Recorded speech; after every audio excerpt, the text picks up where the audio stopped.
আরে দাদা দাদা শুনুন শুনুন, কতদিন দেখি না, কোথায় ছিলেন?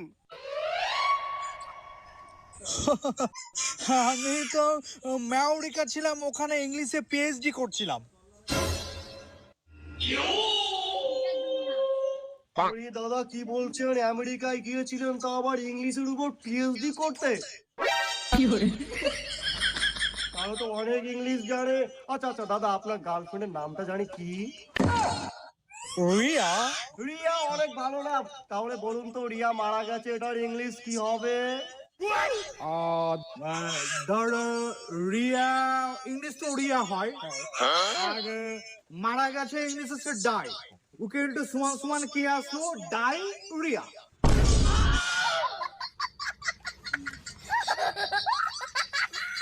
কি বলছেন দাদা?